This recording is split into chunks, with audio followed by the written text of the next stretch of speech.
Now, extortion is the practice of obtaining something, especially money, through force or threats. More serious than blackmail, the practice has emerged as a major problem around construction sites. And that is why the city of Cape Town is today launching the Genoeg, Kwanele campaign. That's what it's called. And the city mayor says demands for protection fees from local extortionists are impeding both basic service delivery and major infrastructure projects. So let's find out more from Ayesha Ismail, eNCA senior reporter in Cape Town, what exactly this campaign is all about. Ayesha, very warm good morning to you. And from the title, Ayesha, I mean, it sounds like it's saying enough is enough in as far as extortionists are concerned, but also the negative impact their actions have on progressing society.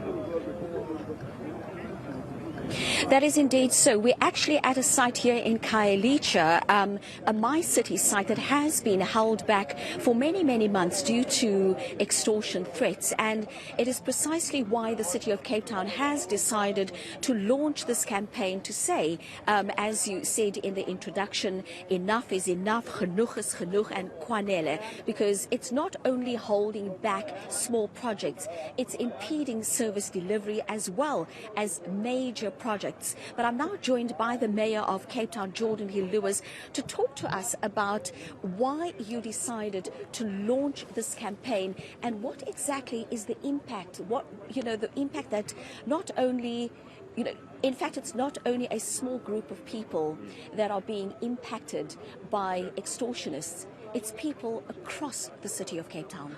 Yeah, that's right. The victims here are particularly the poor residents of Cape Town, residents here in Kwanele who need this bus station, this wonderful My City station that is going to be up and running in a few years' time, but as quickly as possible we want it to be done. We've got a record 11 billion rand infrastructure budget this year, more contractors, more construction sites than ever before. But with that, we've seen a huge spike in the attempt to extort our city contractors. And even, as you said in your introduction, service delivery, where it's normal waste collection, even there, attempts to extort our teams. So it really is a problem.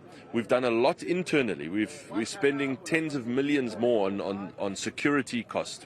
We're starting new law enforcement units, you name it. But the point of this campaign is to go out to the public as well and say we have to come together as a city to protect our services, to protect our infrastructure projects, our housing projects. We have to come together. This is an attack on all of us as a community. This is an attack on every resident who desperately needs services.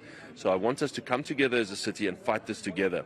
We are offering very high rewards. We are offering totally anonymous call line, a tip-off line.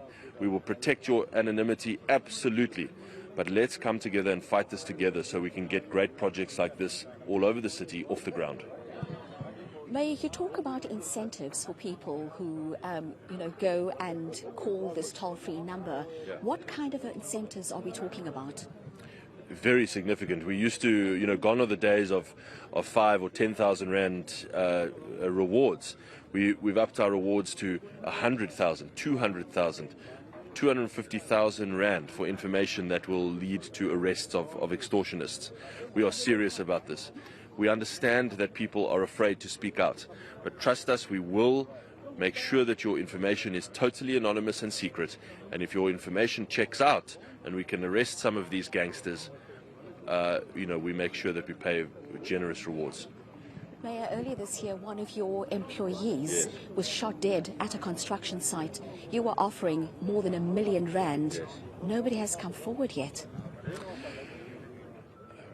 After we offered that reward for the murder of Ms. Kloppers in Delft, there were a number of, I think 2 community members were shot and their bodies were actually placed at that construction site.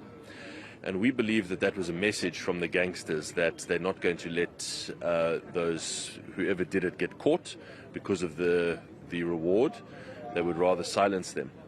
So I think we basically got an answer, just we didn't manage to arrest them before they were killed by their higher-ups.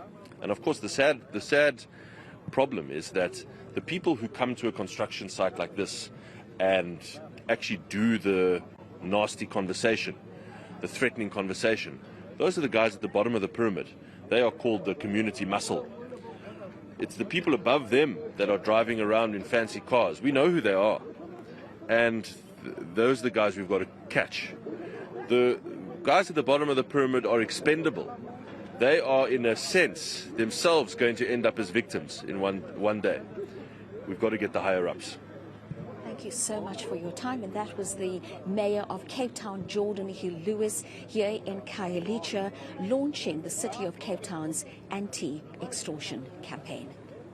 Well, Ayesha, that's where we'll leave it as we continue, of course, to place a close eye on just the negative impacts of extortionists, not just only in the Western Cape, I suppose, around the country. But obviously, as we see there with Cape Town, they have felt it as well and are rather trying to do something about it. It seems quite unfortunate that even with a reward to find the masterminds behind those who had killed, allegedly, one of the employees within the local government in the Western Cape, it seems still those perhaps with information either withholding it or they may have been silenced or intimidated in the process. This just showing a knock-on effect on how far the extents of this crime do exceed. eNCA senior reporter Ayesha Ismail with that story for us out in Cape Town.